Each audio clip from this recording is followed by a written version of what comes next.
Est-ce que l'on voit le Saint-Esprit à l'œuvre avant la Pentecôte, donc avant la naissance de l'Église, avant que le Saint-Esprit descende sur tout le monde? Est-ce qu'on le voit à l'œuvre au début du Nouveau Testament, donc entre Matthieu chapitre 1 et Actes chapitre 2? Eh bien oui, on va voir que le Saint-Esprit agit. Mais de nouveau, comme dans l'Ancien Testament, sur certaines personnes en particulier, pas sur tout le peuple. Le premier exemple que l'on va trouver, je vais vous citer toutes les personnes. Il y aura Jean-Baptiste, il y aura Élisabeth, Zacharie, Marie, Siméon et Jésus. Ce sont les seuls dans cette période entre Matthieu 1 et Acte 2 que la Bible nous parle, nous décrit comme ayant été remplis du Saint-Esprit. Alors d'abord, on a toute la famille ici, parce que ça c'est une famille. C'est le père, la mère et le fils. D'accord ? Zacharie était le père de Jean-Baptiste, Élisabeth était sa mère. Ils étaient un vieux couple qui n'arrivait pas à avoir d'enfants. Ils étaient fidèles et justes envers Dieu, nous dit la Bible, mais sans enfants. Jusqu'à l'arrivée de l'ange Gabriel, qui vient les rencontrer et qui vient leur annoncer la bonne nouvelle. Dans Luc chapitre 1, versets 15 à 17. « Il sera grand devant le Seigneur, lui dit l'ange. Il ne boira ni vin, ni boisson alcoolisée. Il sera rempli de l'Esprit Saint. » Il parle de Jean-Baptiste. « Dès le ventre de sa mère. Il ramènera beaucoup d'Israélites au Seigneur leur Dieu. Il marchera devant Dieu avec l'esprit et la puissance d'Élie pour ramener le cœur des pères vers leurs enfants et les rebelles à la sagesse des justes, afin de préparer pour le Seigneur un peuple bien disposé. » Il était là pour préparer le chemin du Messie. Donc on voit que Jean-Baptiste est rempli du Saint-Esprit dès le ventre de sa mère. Ensuite, dans Luc chapitre 1, toujours, mais plus loin, son père Zacharie fut rempli du Saint-Esprit et il prophétisa en ces termes. Béni soit le Seigneur, le Dieu d'Israël, parce qu'il a visité et racheté son peuple. Donc le Fils a été rempli du Saint-Esprit. Ici, on voit que le Père est rempli du Saint-Esprit. Et dans Luc, toujours, chapitre 1, mais au verset 41, Marie va rendre visite à sa tante, Élisabeth. Dès qu'Élisabeth entendit la salutation de Marie, son enfant remua brusquement en elle, et elle fut remplie du Saint-Esprit. Et donc ici, on a les trois personnes de la même famille qui sont remplis du Saint-Esprit. En fait, juste attirer votre attention, c'est exceptionnel ça. Je crois que c'est le seul endroit dans l'Ancien Testament et avant la Pentecôte où une seule et même famille, on peut voir au sein d'une seule et même famille 3 personnes remplies du Saint-Esprit. C'est un fait exceptionnel en fait. Ça n'est arrivé, on n'a pas de traces de cela pour d'autres familles. David était rempli du Saint-Esprit, mais il ne nous a pas dit que ses fils ou ses femmes étaient remplis. Lui était rempli du Saint-Esprit. Et donc ici, c'est assez bizarre, mais le Nouveau Testament commence avec un phénomène extraordinaire en fait. Hors du commun. Ça ne s'est jamais vu qu'une même famille, le Père, la Mère et le Fils sont remplis du Saint-Esprit. La venue du Saint-Esprit s'est traduite par des paroles et par des prophéties dans chacun des cas des vies de ces personnes. Jean-Baptiste a proclamé la venue de Christ, Élisabeth a prophétisé sur Marie et Zacharie a loué Dieu et un peu plus loin, il s'est mis lui aussi à prophétiser. Donc à chaque fois, il y a une action du Saint-Esprit, il y a des choses qui se produisent lorsque le Saint-Esprit est là. Jean-Baptiste a encouragé le retour de beaucoup des fils d'Israël vers Dieu. L'Esprit est donné pour la conversion des peuples. Déjà à ce moment-là, en fait, ce qui se passe avec Jean-Baptiste, c'est comme un clin d'œil de la part de Dieu, c'est comme un prémisse de ce qui va se produire par après. Mais le rôle du Saint-Esprit, c'est de ramener les enfants à Dieu. C'est de les convaincre qu'ils doivent se repentir pour qu'ils reviennent à Dieu. Acte 1, 8, vous recevrez une puissance lorsque le Saint-Esprit viendra sur vous, disait Jésus, et vous serez mes témoins. Ce n'est pas juste recevoir une puissance pour dire d'avoir une puissance, c'est recevoir une puissance pour être des témoins, pour témoigner. C'est pour ça que je dis de plus en plus souvent aux gens qui veulent être remplis du Saint-Esprit, je leur demande, mais est-ce que tu as envie de témoigner ? Parce que s'ils me disent, non, moi je n'ai pas envie de témoigner, je n'ai pas envie de parler de Jésus à quelqu'un d'autre. Mais je lui dis, alors je ne vois pas pourquoi tu aurais le Saint-Esprit, pourquoi tu serais baptisé du Saint-Esprit, puisque le Saint-Esprit est donné pour témoigner. C'est une puissance qui est donnée pour aller et annoncer la bonne nouvelle. Ensuite, il y a Marie, évidemment. Marie aussi va vivre quelque chose d'extraordinaire avec le Saint-Esprit. L'expérience que Marie va vivre avec l'Esprit, surtout liée à la naissance virginale de Jésus. Ce miracle très difficile à expliquer. C'est pour ça qu'on parle de foi, généralement. Si tout s'expliquait, il n'y aurait plus de place pour la foi. Or, Dieu nous dit dans Hébreux que pour plaire à Dieu, il faut s'approcher de lui par la foi. Si je peux prouver Dieu, je n'ai plus besoin de la foi. Mais Dieu a voulu se révéler à nous uniquement au travers de la foi. Et donc il y a des choses qui sont compliquées à comprendre, comme la Trinité, mais aussi la naissance virginale de Marie, qui sont difficiles à comprendre et qu'il faut prendre par la foi, quelque part. Comprendre, accepter par la foi. Joseph a eu le même problème. Il a été rassuré dans ce sens, dans Matthieu chapitre 1. Comme il pensait se séparer de Marie, un ange du Seigneur lui apparut dans un rêve et dit « Joseph, descendant de David, n'aie pas peur de prendre Marie pour femme, car l'enfant qu'elle porte vient du Saint-Esprit. » Bon, à la place de Joseph, j'aurais eu aussi besoin de faire ce genre d'expérience, parce que sinon j'aurais eu du mal à le croire. Mais l'ange vient et vient le rassurer, lui dire « N'aie pas peur de la prendre pour femme.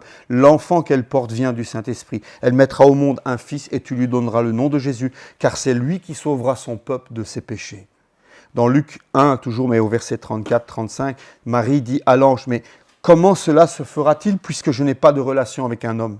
L'ange lui répondit « Le Saint-Esprit viendra sur toi et la puissance du Très-Haut te couvrira de son ombre. C'est pourquoi le Saint-Enfant qui naîtra sera appelé Fils de Dieu. » De grâce, chrétien, lorsque vous parlez à un musulman, ne dites pas que Dieu a une relation sexuelle avec Marie. Ce n'est pas ce que le texte nous dit. Mais c'est ce qui choque les musulmans, terriblement. Mais ça devrait nous choquer aussi de croire des choses. Dieu n'a pas eu de relation sexuelle avec une femme. Ce n'est pas comme ça que les choses se sont produites. Le texte ne nous dit pas qu'il y a eu cela. Le texte nous dit que le Saint-Esprit est descendu sur elle et il s'est produit un miracle en elle. Même ma mère qui est chrétienne a du mal à croire. Même ta mère qui est chrétienne a du mal à croire. Bah oui. Mais Joseph a eu du mal et je pense qu'il y a énormément de gens qui ont du mal à croire. Et il y a beaucoup même de gens qui se disent chrétiens, mais qui se disent chrétiens en disant qu'ils ne croient plus au miracle. Je ne sais pas comment ils font, mais voilà, ça existe. Jésus a été conçu par le Saint-Esprit et il est né de Marie qui était vierge. C'est ainsi que Jésus est pleinement homme et pleinement Dieu. Pourquoi est-ce qu'il y a dû y avoir un miracle lors de la naissance virginale de Jésus ? Bon, je ne vais pas m'étendre sur ce sujet maintenant parce que ce n'est pas le but, mais si Jésus était le fruit d'un homme et d'une femme, Jésus aurait été simplement un homme. Et un homme, aussi bon, aussi gentil soit-il, n'aurait jamais pu payer pour les péchés de l'humanité. Il fallait que ce soit quelqu'un de sans défaut et sans tache. Et Dieu lui-même a décidé de venir mourir à notre place. Et Dieu, au travers de la naissance virginale, Dieu revêt notre humanité. Sur sa divinité, il va rajouter notre humanité pour pouvoir venir mourir à notre place, prendre notre place sur cette croix, prendre le jugement qui devait tomber sur nous, prendre la colère qui devait tomber sur nous. Il l'a prise sur lui en mourant à la croix et il nous a réconciliés avec le Père. Mais bon, voilà, c'est tout un autre sujet. C'est la Christologie, c'est étudier la personne de Christ et sa naissance. Mais juste en quelques mots, pour comprendre pourquoi il devait avoir cette naissance virginale. Il fallait qu'il soit à la fois pleinement homme pour pouvoir nous représenter dignement, nous comprendre parfaitement et obéir parfaitement à ce que nous n'avons jamais réussi à faire et qu'Adam n'a pas réussi à faire. Mais il fallait aussi qu'il soit pleinement Dieu pour payer, pour porter le jugement sur ses épaules. Et donc on avait besoin d'un homme qui soit pleinement homme et pleinement Dieu, et Jésus est cet homme.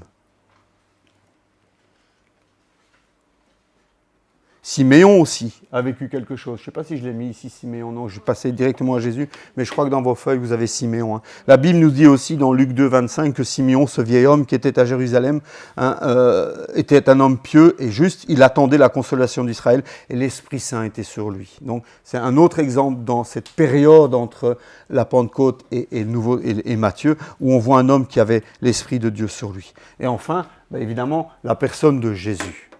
Et ça, c'est intéressant de regarder un petit peu rapidement le parcours de Jésus. On a vu que sa naissance est miraculeuse, que déjà au moment de sa conception, le Saint-Esprit est à l'œuvre. Il est né par une action surnaturelle de l'Esprit. Mais Jésus avait besoin aussi d'être équipé pour le ministère auquel il était appelé. Il avait besoin de recevoir l'Esprit Saint. Bien souvent, on dit ça dans l'Église en disant « Mais si Jésus lui-même, avant de commencer son ministère, a eu besoin d'être rempli du Saint-Esprit, à plus forte raison, nous avons nous aussi besoin d'être remplis du Saint-Esprit. » Comment n'en aurions-nous pas eu besoin si Jésus lui-même, le Fils de Dieu, a eu besoin de cette plénitude du Saint-Esprit? Alors on voit le Saint-Esprit lors du baptême de Jésus. Marc 1, Versets 9 à 11, à cette époque-là, Jésus vint de Nazareth en Galilée, il fut baptisé par Jean dans le Jourdain. Au moment où il sortait de l'eau, il vit le ciel s'ouvrir et l'Esprit descendre sur lui comme une colombe, et une voix se fit entendre, on l'a lu tout à l'heure, tu es mon fils bien-aimé, tu as toute mon approbation. Des foules venaient à Jean-Baptiste pour se faire baptiser, mais il leur expliquait que plus tard, et que un plus grand que lui les baptiserait dans le Saint-Esprit. Jean va donner ce témoignage dans Jean chapitre 1, verset 32. « J'ai vu l'Esprit descendre du ciel comme une colombe et s'arrêter sur Jésus. Je ne le connaissais pas, mais celui qui m'a envoyé baptiser d'eau m'a dit, « Celui sur qui tu verras l'Esprit descendre et s'arrêter, c'est lui qui baptise du Saint-Esprit. Et moi, j'ai vu et j'atteste qu'il est le Fils de Dieu, disait Jean-Baptiste. » Jean était témoin de cette scène où Jésus a reçu le Saint-Esprit. Il est descendu sur lui sur la forme d'une colombe. Et après son baptême, Jésus va être emmené par l'Esprit à nouveau, le rôle de l'Esprit dans la vie de Jésus, à son baptême, à sa conception, à son baptême et au moment de la tentation. C'est l'Esprit de Dieu qui entraîne Jésus dans le désert pour être tenté par le diable. Nous voyons clairement qu'il y a un lien ici entre le baptême d'eau et le baptême de l'Esprit. On en reparlera plus tard. Les 4 évangiles distinguent clairement les 2 baptêmes. On nous parle des baptêmes d'eau, mais on nous parle aussi du baptême du Saint-Esprit de manière distincte. Et Jean-Baptiste baptisé dans l'eau, mais Jésus est celui qui baptise dans l'Esprit. Le baptême dans l'Esprit est supérieur d'après ces textes, et plus important que le baptême d'eau. On ne peut pas se contenter du baptême d'eau, il faut aussi rechercher le baptême du Saint-Esprit. Bien que les dieux soient distincts, dans beaucoup de passages des actes, ils peuvent se succéder. Parfois même, l'un peut venir avant l'autre. Mais en tout cas, ce sont des événements distincts qui peuvent se suivre ou intervenir. Une fois, c'est intervenu avant. Ensuite, il y a la tentation dans le désert. Jésus va être emmené par l'Esprit pour être tenté par le diable. Une déclaration étrange, car Jésus nous encourage à prier pour que nous ne soyons pas tentés ou soumis à la tentation. Vous vous souvenez de ça, ces textes qui nous encouragent à demander à ce que nous ne soyons pas tentés. Et pourtant, dans Jacques 1, par exemple, il est dit que Dieu ne tente personne. Alors, on ne parle pas de la même chose. Pourquoi est-ce que Jésus a dû être tenté ? Eh bien, il fallait qu'il soit tenté pour qu'il puisse s'identifier à nous dans la tentation. Comment est-ce qu'il aurait pu nous défendre ? Comment est-ce qu'il pourrait être aujourd'hui à la droite du Père et intercéder pour nous s'il n'avait aucune idée de ce qu'est la tentation que nous vivons au quotidien ? Il fallait qu'il la connaisse pour pouvoir mieux nous défendre, pour pouvoir mieux intercéder pour nous. Hébreux, chapitre 4, verset 15, nous dit « En effet, nous n'avons pas un grand prêtre incapable de compatir à nos faiblesses. Au contraire, il a été tenté en tout point comme nous, mais sans commettre de péché. » Jésus a dû être tenté pour pouvoir bien nous défendre, pour pouvoir compatir à notre faiblesse, pour pouvoir intercéder pour nous. Il a dû être tenté pour être vainqueur, là où Adam n'a pas réussi à vaincre. Le diable a tenté dans des points principaux. On pourrait en faire une étude sur la tentation, mais on voit que les tentations que Jésus a subies s'attaquent à différents domaines importants. Et Jésus a remporté la victoire à chaque fois. Il a dû être tenté pour qu'il démontre qu'il était parfait. Il a été tenté pour que nous puissions être enseignés par son exemple et faire face à la tentation. Et il a été tenté pour prouver que Jésus n'abuse pas de son pouvoir prodigieux lorsqu'il était sur la terre. Lui aussi était pleinement homme lorsqu'il était sur la terre. Hébreux 9, 14 nous dit, si tel est le cas, le sang de Christ qui s'est offert lui-même à Dieu par l'Esprit éternel comme une victime sans défaut purifiera d'autant plus votre conscience des œuvres mortes afin que vous serviez le Dieu vivant. Il nous est parlé ici par l'Esprit éternel. C'est par l'Esprit que Christ a fait ces choses. C'est par l'Esprit qu'il a été vainqueur. Ensuite, le ministère de Jésus, au niveau de tout ce qu'il a accompli, c'était par l'Esprit Saint aussi. Tous les miracles qu'il a accomplis, la tentation, on vient de le faire. Le ministère de Jésus et les miracles. Dans Actes 10, 38, il est dit, vous savez comment Dieu a déversé une onction de Saint-Esprit et de puissance sur Jésus de Nazareth, qui allait de lieu en lieu en faisant le bien, en guérissant tous ceux qui étaient sous la domination du diable, parce que Dieu était avec lui.